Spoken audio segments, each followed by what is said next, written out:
ขึ้นถ้ำบ่ลกขึ้นถ้ำบ่ขึ้นถ้ำบ่เอ่อสร้างคืนเนาะเอาอ้อยรอดเนื้อเลยสร้างกับอ้อยนี่ก็มักเลยนะพี่น้องสบายดีมื้อสุกคน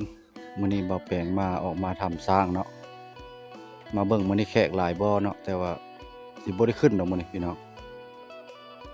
มาเบิ่งว่าสภาพเปลี่ยนแปลงหยังแน่เนาะมาเบิ่ง2026นี่บ่าวแปลงสิถ่ายรอบๆให้เบิ่งโอ้ต้นโพต้นนี้ก็ใหญ่เติบเลยพี่น้องใหญ่ไวเนาะต้นโพต้นนี้เนาะอันนั้นเป็นบ้านห้างบางไฟเก่าบนพระจุดบางไฟเก่าพี่น้องตัวนี้จะเป็นทางซอยลัดไปทางทำประเสื่อมก็ได้ในทางนี้ขอโทษขออภัยเด้อภาพกันสั้นบ่มีน้อยนี่พี่น้องโอ้วิวหน้าผางามพี่น้องอันนี้เพิ่นเรียกว่าทำสร้างเนาะเพิ่นเรียกว่าทำสร้างนักท่องเที่ยวก็คือที่จำได้อยู่มาเคยมาอยู่เนาะอันนี้เป็นปากพนังของถ้ำพี่น้องถ้ำสร้างเนี่ยแต่ใดมาเนาะแต่ว่าอยู่ในถ้ำแห่งนี้แหละถ้าว่ามีศึกสมัยสงครามพ่อแม่เพิ่นเข้าไปอยู่หลายร้อยคนได้พี่น้องอยู่ในถือว่าเพิ่นรับผิดชอบได้หลายพันคนอยู่เนาะเข้าไปในถ้ำก็เลยเอิ้นว่าถ้ำสร้างกันมาเนาะคนมื้อนี้ก็สิบ่หลายดอกพี่น้องนี่ตอนนี้ก็4:30 นแล้วบ่แปลงก็ยันบ่ขึ้นแล้วมันค่ำมื้อนี้เนาะออกมาก็เลยกระเทินแล้วก็ได้ถ่ายให้พี่ให้น้องเบิ่งพี่น้องอันนี้แล้วว่าสิจัดแหล่งท่องเที่ยวอีกถามเพิ่นเนาะขึ้นไปถึงบริเวณเดินก็กว้างพี่น้องกว้างสมควรบนจอดรถจอดล่างเนี่ยโอ้ยสบายบนจอดรถจอดล่างพี่น้อง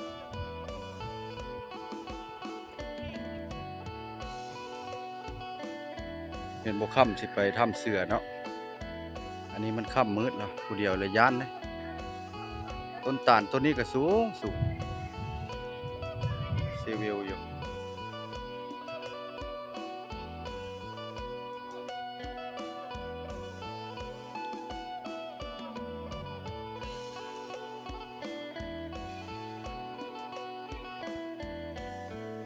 ทางไปถ้ำเสือพี่น้องถ้ำสร้างกับถ้ำเสือก็ใกล้กันแล้วพี่น้องโอ้หน้าผาวิวนี่งามพี่น้องอลังการเนาะแต่ว่าเฮาขึ้นไปแล้วสิซอดหูพงนี่ตัวนี้บริเวณด้านใต้เนาะห้องน้ำก็มี4 ห้องเดี๋ยวเฮาสิเข้าไปถามเบิ่งเพิ่นราคาปีคือเก่าบ่เนาะราคาปีขึ้นถ้ำคือเก่าบ่2026เพิ่นขึ้นแล้วบ่หรือว่าในใดเนาะวันนี้ก็ค่ำแล้วคนแขกหลายบ่หรือว่าในใดเนาะพี่น้องเพิ่นปูคอนเกตแล้วได้พี่น้องปูคอนเกตแล้วสวัสดิ์เสวยและปูเลยได้นี่เพิ่นปูซีเมนต์ละมาปีกายนี่บ่ทันได้ปูนี่ปีนี้เพิ่นปูแล้วพี่น้องเนาะสบายดีแม่ แขกหลายบ่มื้อนี้หลายอยู่เนาะจักโมงเพิ่นปิดนี่5 โมงเดี๋ยวนี้4 โมงครึ่งนะแม่เนาะยังขึ้นได้อยู่ยามนำกันจักคนนี่4 คนบ่7 คนเนาะโอ้ราคาปีขึ้นถ้ำคือเก่าบ่ยังคือเก่าบ่2026ยังคือเก่าพี่น้องเนาะเพิ่นปีกายนี่ก็โอ้มีคนอนามัยอีกเนาะทางถึงผมเพิ่นอนามัยทางขึ้นพี่น้องก็เพิ่นก็ปูคอนเกตแล้วเนาะสบายสะดวกสบายนักท่องเที่ยวมาโอ้ยนางน้อย ขึ้นถ้ำบ่ลกขึ้นถ้ำบ่ขึ้นถ้ำบ่คืนเนาะปี10,000 กีบพี่น้องเนาะเพิ่นก็ใช้แต่ว่าเกินหั่นก็ได้แต่โมทานเนาะเพราะว่าเป็นสะพานบุญขึ้นถ้ำขึ้นหยังเนาะพี่น้องถ้ำนี่ก็แห้งนี่ก็ศักดิ์สิทธิ์เด้พี่น้องเนาะเพราะว่าอยู่เทิงก็สิมีหลายสิ่งประดับประดาเนาะเป็นกี้เป็นฮูกเป็นหยังก็หลายเนาะปีกายในปีนี้เพิ่นเอามาใหม่เด้พี่น้องเอ้ยขึ้นไปเบิ่งนักท่องเที่ยวเฮามาก็อย่าลืมจะพาดขึ้นไปเทิงบ่ดอกพี่น้องเนาะอันนี้คือถ้ำสร้างเนาะแต่ว่าเพิ่นเว้าว่าเปิดแหล่งท่องเที่ยวอีกบ่อนนึงอันสิเปิดทางข้างครับได้ยินแล้วบ่จะเปิดแล้วบ่เงินเพิ่นมาเทาะเงินแล้วค่อยมาปีกายนี่ เพิ่นมาเทาะเงินแล้วอันบ่อนจัดแหล่งท่องเที่ยวทางข้างทำเสือเนาะโดยโอ้หลายบ่อนเนาะหลายหม้องหลายที่มื้อนี้แล้วบ่แปลงมันค่ำน่ะสิบ่ได้ขึ้นเนาะท่านผู้ชมไม่แต่ว่าเป็นจั่งใด FC เนาะติดตามมาว่าไปถ่ายทางซ้าให้เบิ่งแหน่เป็นจั่งใดเปลี่ยนแปลงกันหยังแน่บ่แล้วก็มีการเปลี่ยนแปลงอยู่พี่น้องเนาะเพราะกระปูแคนเกตนี่เพิ่นสิปูอีกแล้วพี่น้องสิปูอีกหมดเนาะเพิ่นปูนี้อ่าอันนี้มันบ่อนท่องเที่ยวแต่ว่าเพิ่นก็บ่ได้ตกแต่งหยังพี่น้องของธรรมชาติเนาะ แต่ละมื้อละจันทร์ถึงศุกร์บ่นี่แม่อันขึ้นยามตลอดเลยจันทร์ตลอดเวลาเลยเนาะโดยมาได้เนาะท่านผู้ชมเนาะผู้อยู่ต่างประเทศเนาะเห็นคลิปทางซองบ่อแปลงบรรณาก็ติดตามคลิปไว้เนาะพี่น้องเนาะเพราะว่าไปถ่ายคอนเทนต์ให้พี่ให้น้องได้เบิ่งได้ฮู้ได้เห็นเนาะที่ว่าทางต่างประเทศถ้ำตัวนี้ก็เห็นสิเว้าก็ศักดิ์สิทธิ์หลายอย่างก็มีสร้างของโบราณก็มีแต่ว่าถ้าเข้าศึกเสือเนาะได้ยินพ่อแม่เพิ่นเว้าเข้าถ้ำเนี่ยก็บ่เป็นหยังได้ปลอดภัยพี่น้องเนาะถ้าอยากฮู้อยากเห็นตัวจริงละมึดลายก็ซำใดแล้วท่านผู้ชมขึ้นไปเบิ่งนํกันเนาะเทิงพุ่นละเพราะว่าถ้าเข้าภัยสงครามก็เข้าไปในถ้ำนี่ก็บ่ตายเนาะพี่น้องถ้ำเพิ่นรักษาได้พี่น้องเอ้ยโดยเข้าในถ้ำนี่เลยเนาะ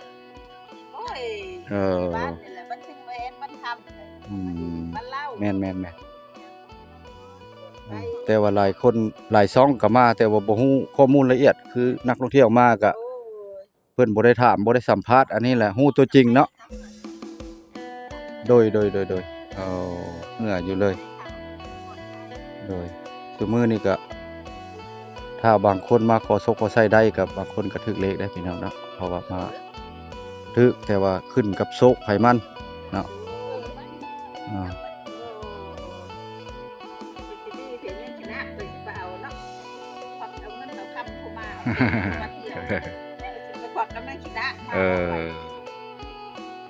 โอ้อันนี้รูปสร้างเพิ่นปั้นหุ่นเลยเนาะเอาอ้อยลอดเหยื่อเลยสร้างกับอ้อยนี่ก็มักไปได้พี่น้องปากประตูทางเข้าอันนี้อ่านเอาอยู่นี่แหละท่านผู้ชมเขียนไว้นี่เลยนะบริเวณโซนใต้นี่ก็งามพี่น้องเนาะต้นไห้ต้นหยังนี่เพิ่นบ่ให้ตัดได้เพิ่นให้อนุรักษ์เพิ่นบ่ได้ตัดต้นไม้ในนี่แหละปีนึงแล้วบ่แปลงบ่ได้มาอันต้นขามหวานเด้พี่น้องเพิ่นก็เกี่ยมสิเลิกการละ 5 โมงเพิ่นก็เลิกเนาะยังอีก20 กว่านาทีขึ้นบ่ทันเนาะพี่น้องขอโทษขออภัยเนาะพี่น้องเนาะถ่ายด้านใต้ก็ได้เนาะเพราะว่าแหล่งท่องเที่ยวก็คือเว้าเลยยังหลายตัวนี้เพิ่นก็ทอกเงินแล้วเกี่ยมจะมาเฮ็ดเนาะ 2-3 บ่อนรูปปั้นสร้าง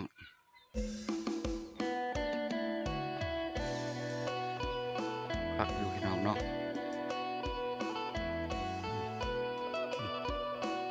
อันนี้ทรงลมเด้อทางขึ้นบ่ได้ขึ้นสูงได้ทางขึ้นภาพบ่มีการสั้นกล้องบ่มีการสั้นใช้รุ่นนี้แหละอดเอาซะก่อนเนาะได้กินเงินซองเงินอันนั้นจังสิได้ซื้อตัวมันกล้องมาตรฐานพี่น้องขอโทษขออภัยภาพการสั้นบ่มีขี่รถท้ายบ่ได้เนาะมีแต่ยืนจึงท้ายก็ยังยึกยักเนาะพี่น้องเนาะ